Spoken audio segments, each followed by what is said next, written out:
Hi friends, నేను మీ Shweta. Welcome back to our channel.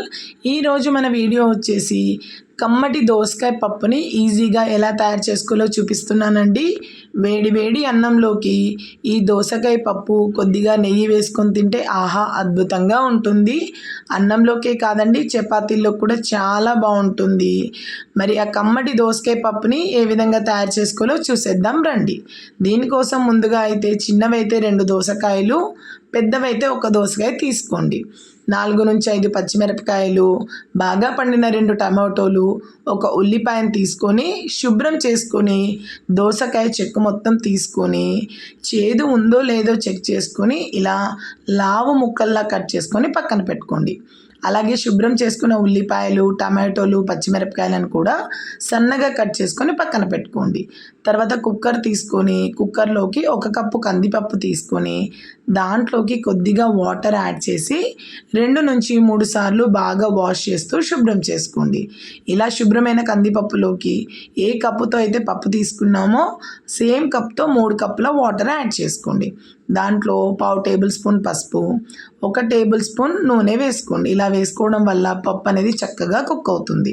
దీంట్లోకి ముందుగా తరిగి పెట్టుకున్న ఆనియన్ ముక్కలు, అలాగే పచ్చిమిరపకాయల ముక్కలు, సన్నగా తరుక్కున్న టమాటో ముక్కలు, అలాగే తరుక్కొని పెట్టుకున్న దోసకాయ ముక్కలు కూడా వేసుకొని దాంట్లోకి నిమ్మకాయ సైజ్ అంత చింతపండు వేసుకొని కుక్కర్ మూతను అడ్జస్ట్ చేసుకొని విజిల్ సెట్ చేసుకొని హై ఫ్లేమ్లో 4 విజిల్లు వచ్చేంత వరకు కుక్ చేసుకోండి. ఇలా బాగా కుక్ అయ్యాక విజిల్ మొత్తం పోయాక కుక్కర్ మూత తీసి చూడండి, పప్పు అనేది చక్కగా బాయిల్ అవుతుంది. ఇలా బాయిల్ అయిన పప్పుని మనం పప్పు గుత్తితో కానీ గరిటెతో కానీ ఇలా మ్యాషర్తో కానీ మ్యాష్ చేసుకోండి. మరీ మెత్తగా కాకుండా పప్పు అనేది మెదిగితే సరిపోతుంది. ఇలా మెదుపుకున్న పప్పులోకి మీ టేస్ట్కి తగ్గట్టు సాల్ట్ని యాడ్ చేసుకోండి.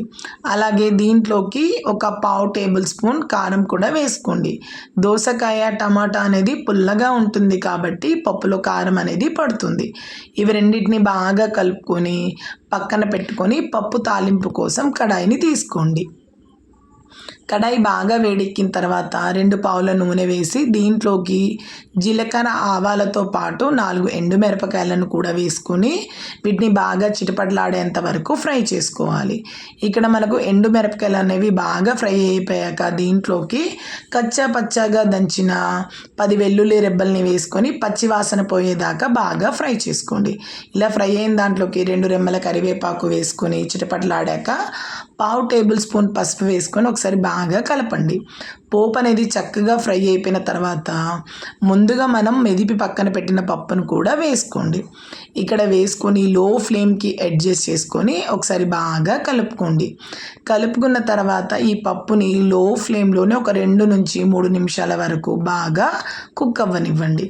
ఇక్కడనే మనం ఉప్పు, కారం కూడా చెక్ చేసుకోవచ్చు అండి, తక్కువ ఉంటే యాడ్ చేసుకోవచ్చు. పప్పు అనేది ఇలా 2 నిమిషాలు కుక్ అయిపోయిన తర్వాత చక్కగా చిక్కబడింది కదా, దీంట్లోకి సన్నగా తరుక్కున్న కొత్తిమీరతో గార్నిష్ చేసుకుంటే అంతేనండి, ఎంతో కమ్మనైన దోసకాయ పప్పు రెడీ అండి.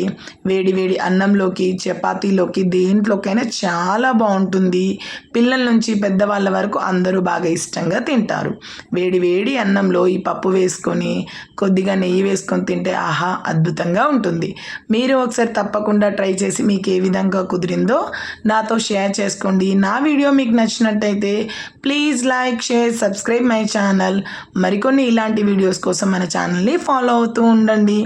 Thank you for watching my videos.